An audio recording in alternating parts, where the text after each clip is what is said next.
Assalamualaikum warahmatullahi wabarakatuh. Hai semuanya, perkenalkan nama saya Santi Nur Hasanah. Selamat datang di Guru Bindo.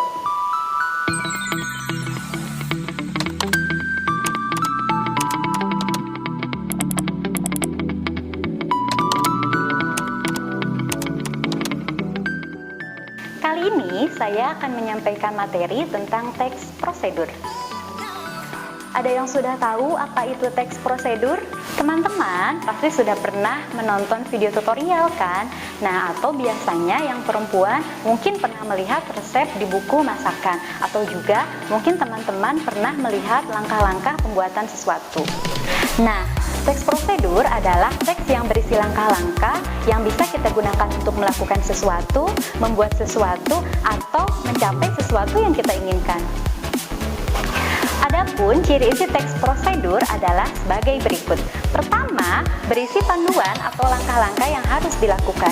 Kedua, berisi aturan atau batasan dalam hal atau bahan dalam melakukan kegiatan. Ketiga, isi kegiatan yang dilakukan harus secara berurutan. Kenapa harus berurutan? Karena kalau tidak berurutan, itu namanya bukan teks prosedur, tapi hanya sebuah tips.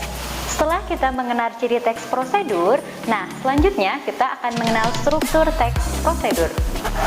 Adapun struktur teks prosedur, yang pertama judul, kedua deskripsi objek, ketiga langkah pembuatan, keempat penutup. Nah, ketika kita ingin membuat sesuatu, kita boleh memasukkan alat dan bahan setelah deskripsi objek. Pertama, judul. Usahakan ketika kita membuat judul, buatlah judul yang menarik agar pembaca tertarik. Dua, deskripsi objek. Deskripsi objek berisi penggambaran tentang objek yang akan kita bahas. Tiga, langkah pembuatan.